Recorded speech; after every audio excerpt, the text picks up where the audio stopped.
This is 20th of December, 1939. A lone man sits in a room at the Naval Hotel in Buenos Aires, Argentina. The man is a high-ranking officer of the Kriegsmarine, the German Navy. Within these four walls, Captain Hans Langdorf is writing letters to his wife and parents. The scene may appear calm, peaceful, literally and symbolically far removed from the battlefields of the war raging in Europe. But Langdorf's mind is far from being at peace. As he signs his last letter, the captain steadies himself to write the final chapter to the Battle of the River Plate, the first major naval battle of World War II.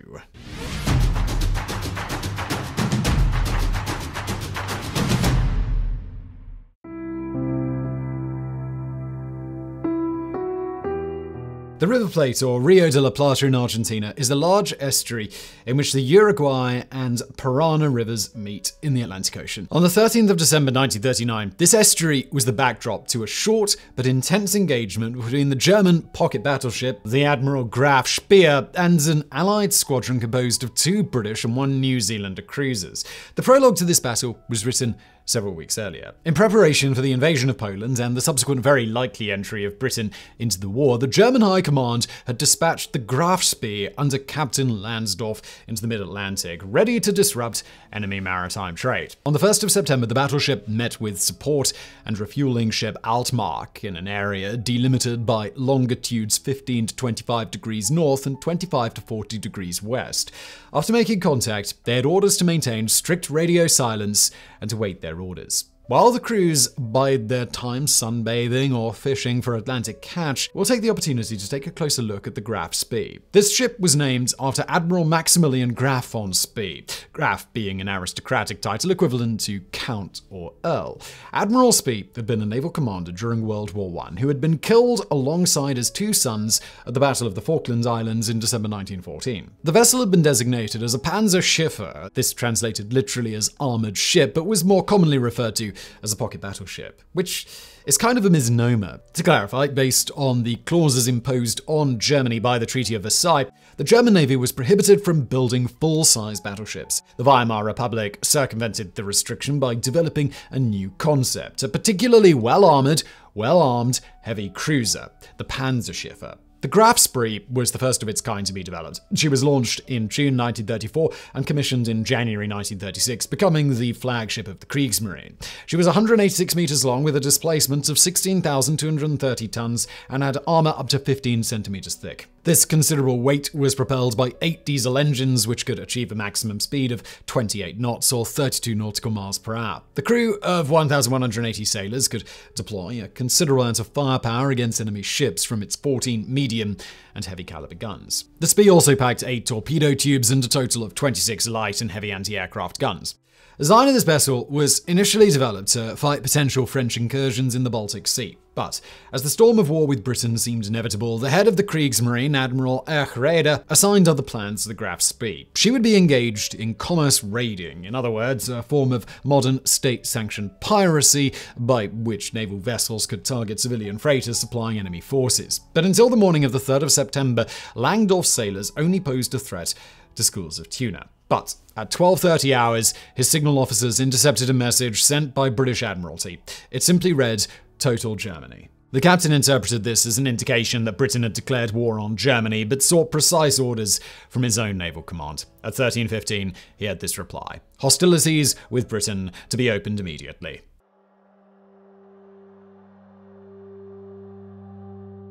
It was on then. As per pre-agreed plans, Langdorf commenced his sea raiding campaign. He knew that his pocket battleship was fast and well-armored enough to take on certain French and British vessels, up to the category of light cruiser, but it could have been easy prey for heavy cruisers, battlecruisers, and battleships. Hence, he strictly followed orders from Admiral Raeder. He was simply to intercept enemy freighters in the South Atlantic, confiscate their cargo, and then sink the vessel. If enemy naval units were spotted, the captain had to avoid battle lest the Royal Navy scored an easy victory. Or as the High Command put it, any gain of prestige by England is undesirable. On the 30th of September, the Graf Spee grabbed its first prey, a British cargo ship off the Brazilian coast. Over the next 9 weeks, the German vessel stalked the southern Atlantic and southern Indian Ocean. Like a modern-day pirate crew, Langdorf's sailors pursued and raided the richest cache that the British merchant navy had to offer. But unlike pirates, they did so while adhering to a set of relatively non-violent rules, the so-called prize regulations. When a freighter was sighted, the Graf Spee let off a warning shot. The cargo was halted, and the crew was offered the opportunity to safely abandon ship. If the sailors on board attempted some trickery business, for example sending a distress signal, the Germans would fire more warning shots with their machine guns. The merchant crews would initially be taken prisoner aboard the Graf Spee, later to be transferred to the supply ship Altmark and eventually unloaded in a neutral port. Once the targeted freighters were emptied of their prized booty, the German gunners opened fire to sink the cargoes. Between the 30th of September and the 7th of December, the Graf Spee sunk 9 freighters. They sent to the bottom a total of 50,100 tons worth of shipping. In doing so, the gentlemanly Captain Langsdorff and his crew did not kill a single sailor, but they still posed a serious threat. Besides the sinking of those 9 merchantmen, the mere presence of the Spee was enough to cause widespread disruption of British maritime trade in the Southern Hemisphere. The Royal Navy knew this, and had not been idle, dispatching several hunting groups prowling the ocean in search of their uniformed pirate foe. One of these units was Hunting Group G, commanded by Commodore Henry Harwood.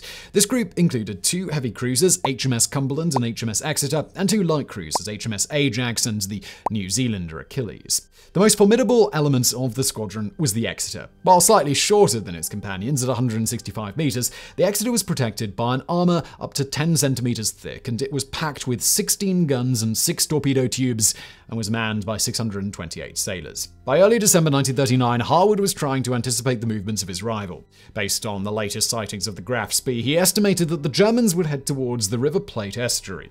This area enjoyed a high concentration of maritime trade, which made it a mouth-watering fishing spot for Langsdorff. Harwood laid out his plans for the unavoidable duel. The Commodore reached the estuary on the 9th of December aboard the Ajax. The Achilles joined him the following day. The 12th, it was the turn of the Exeter. The second heavy cruiser, the Cumberland, was supposed to join the party on the 13th, but it was undergoing repairs in the Falkland Islands. The 3 remaining cruisers should have been enough to take care of the German pocket battleship, but would they?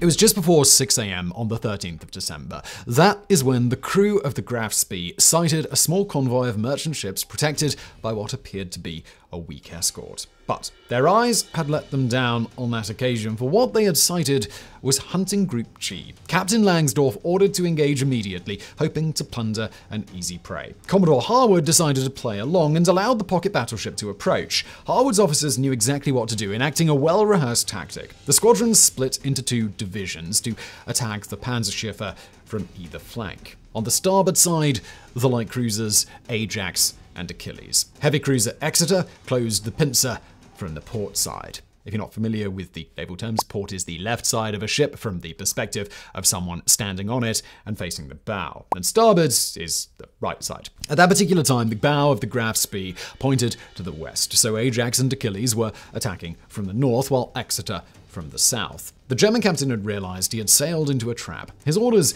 may have been not to engage in battle with superior enemy forces, but it was too late to back down. At exactly 6:18 hours, cannons thundered over the estuary, ripping apart the peaceful skies over the Atlantic. Graf Spee was the first to open fire, releasing a salvo against the Exeter. The heavy cruiser promptly returned the favor, quickly followed by Ajax and Achilles. By 6:23, the Graf Spee had shot its 3rd salvo, but it was yet to hit any target. 1 minute later, the Exeter scored the first direct hit of the battle, damaging the main rangefinder of their opponents. This was bad news. The rangefinder was the device which allowed gunners to measure the distance to their targets. But the Germans fought back undeterred, landing several hits on the bridge of the Exeter. Such a salvo could have potentially sunk a cruiser like the Exeter, but the German gunnery officer had made a mistake. He had underestimated the thickness of the Exeter's armor, and instead of loading armor-piercing shells, he had used high-explosive rounds. The Royal Navy vessel withstood the hit, but the explosions badly damaged one of its gun turrets. With some of their artillery out of action, the Exeter crew resorted to another type of weapon. At 6:32, they closed range and launched a spread of torpedoes from starboard. Langsdorff's men knew their salt. They soon spotted the wakes left by the torpedoes and steered their battleship away from their incoming trajectory. It was now time to try a diversionary tactic and attempt to break away from the engagement. At 6:37, the Graf Spee released a smoke curtain and veered eastward. It was a sound tactic, but ultimately futile. The light cruiser Ajax had launched a Fairey Seafox, a type of reconnaissance float plane, which allowed the officers on board to keep tabs on their foe. Shortly afterwards, all 3 of Hunting Group B adjusted their course, biting at Langdorf's heels. The Germans were still caught between the vice of the three cruisers and went again on the attack. The German gunners fired two well-aimed salvos at 6:40, knocking out yet another gun turret on the Exeter and striking the director of the Achilles. This is the control tower which directs the aim of the main gun batteries. Langdorf attempted another evasive maneuver, turning away at full speed from the light cruisers. From his command post on the Ajax, Commodore Harwood realized that the Graf Spee could succeed in escaping. At 7:14, he ordered the Ajax and the Achilles to go full throttle and close the range. Now much closer to their quarry, the two light cruisers opened fire, landing a clean hit on the middle section of the Graf Spee. Her armor was too thick to be penetrated by the shells, but the salvo inflicted many casualties among the gun crews nonetheless. Despite their losses, the German gunners still had a fight in them and answered fire with fire. More rounds flew above the estuary, knocking out two of Ajax's turrets. The Graf Spee then veered to port so that its full batteries could concentrate their firepower against the Achilles. Another thunderous salvo of 11-inch shells sowed chaos on the bridge of the light cruiser, damaging the radio station and badly injuring several sailors. New Zealand gunner Hua Beasley recorded its effects, saying, "Unfortunately, young Ian Grant, who was along me, copped it in the chest. He died immediately. A chap called Mara dropped to the deck. He was shot around the buttocks. I picked him up, threw him over my shoulders to get him down to the sickbay." The shrapnel from the explosion also hit Captain Barry and Chief Yeoman of Signals Lincoln Martinson, who both suffered leg wounds. In the case of Martinson, these were particularly serious, and he later lost one of his legs. By 7:40, Hunting Group G was in dire condition. The Ajax had suffered 12 casualties, of which 7 killed in action. She had lost one of her 2 gun turrets and was left with little ammunition. The Achilles had lost 13 men, 4 dead, 9 wounded, including the captain. The gun batteries were still fully operational, but the cruiser had lost the director tower, the radio station, and it was dangerously low on ammo. The Exeter was the vessel that suffered the most, though. 61 of her sailors had been killed and 23 wounded. After experiencing a power failure in gun turret Y, all of her main batteries were out of action. Without any serious firepower left, the heavy cruiser was unable to continue the fight. Harwood ordered her to break off for the action. And yet, it was too early for the Graf Spee to claim victory, as it also had suffered heavy damage during the fight. Langdorf lost 96 men, of which 36 were casualties. The radar had been destroyed and the main gun turret had been knocked out, and the remaining batteries only had 40% of their rounds left. What was worse, the captain discovered that his Panzerschiffe had very little autonomy left. There were 6 leaks in the hull, and the diesel purifying plant had stopped functioning. The German captain estimated that at this point, retreat was the only option, but he needed permission from the very top. He contacted via radio Admiral Raeder, who gave him permission to abandon the fight. Langsdorff ordered his crew to head for the neutral port of Montevideo, Uruguay, promptly chased by Harwood's 2 remaining cruisers.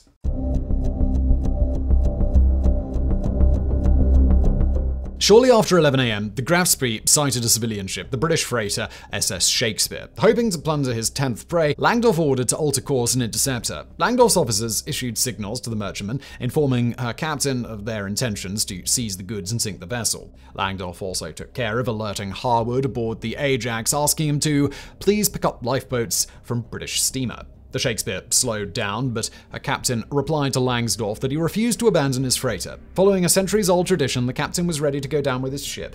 Langsdorff was faced with the dilemma. Should he seize the cargo and sink the Shakespeare, thus claiming his first civilian victim? Should he try to negotiate with the stubborn captain, knowing that Ajax and Achilles are fast approaching? Eventually, Langsdorff decided to spare the Shakespeare and resumed his journey to Montevideo with Ajax and Achilles hot on his heels. Shortly after 8 p.m., all ships were in sight of Montevideo. The sun was setting over the ocean, and amidst the dying light, the crews exchanged the last salvos, none of which hit their targets. At 1:45, the Graf Spee safely entered Montevideo, while the Ajax and Achilles stood watchful just outside the harbor. Langsdorff referred to the Uruguayan port authorities, claiming the privilege of Havelry for a period of 15 days. In other words, this was the right for a damaged ship to seek sanctuary in a neutral port. The privilege was predicated on the assumption that a ship was not seaworthy and therefore needed to dock for vital repairs. But the British complained with Uruguay that the Graf Spee was still functional despite its damage and therefore should be expelled immediately. Eventually, Montevideo went for a compromise, issuing an ultimatum. The Graf Spee was granted 72 hours to effect the necessary repairs. If she didn't leave port by the 17th of December at 2000 hours, the crew would be interned by Uruguayan authorities. With little time at his disposal, Langdorff immediately ordered for his men to start repairs. On the 15th of December, while holding a funeral for his dead sailors, he learned that a considerable enemy force was amassing outside Montevideo harbor. Ajax and Achilles had now been joined by HMS Renown, HMS Ark Royal, and the French battlecruiser Dunkirk. The German captain consulted with Admiral Raeder, who in turn sought advice from Adolf Hitler himself. The orders from the naval command were to try and break the encirclement and then sail to Buenos Aires. The only other alternative was to scuttle the ship, in other words, to self-destruct it, to prevent it from falling into enemy hands. Langsdorff knew very well that he was too low on ammunition to fight the enemy blockade. He had only one option left. On the evening of the 17th, 1 hour before the time of ultimatum, Langsdorff ordered most of his men to go ashore. He then sailed out to Montevideo with a skeleton crew. When the Graf Spee was outside of Uruguay's territorial waters, the captain and his last sailors abandoned ship. Then a smoke screen shrouded the Panzerschiffer and a massive scuttling charge went off. The ship burned for a whole week under the eyes of her adversaries and hundreds of journalists.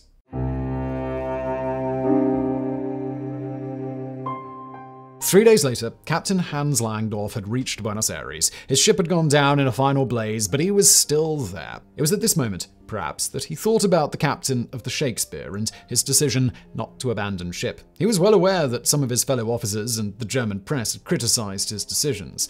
Why hadn't he fought to the end? Why hadn't he remained aboard the Graf Spee as it was scuttled? The captain wrote to the German ambassador in Argentina, then to his wife and his parents to explain his side of the story. He explained that all he wanted was to spare his men a pointless battle and certain death. In his letter to the ambassador he wrote, "After a long inward struggle, I reached the grave decision to scuttle the Panzerschiffer Graf Spee in order to prevent that she should fall into the hands of the enemy." The captain added another sentence and signed his last letter. Langdorff then unfurled a German naval ensign on his desk. He unholstered his service pistol and pointed it to his head. That last sentence read, "A captain with a sense of honor cannot separate his own fate from that of his ship."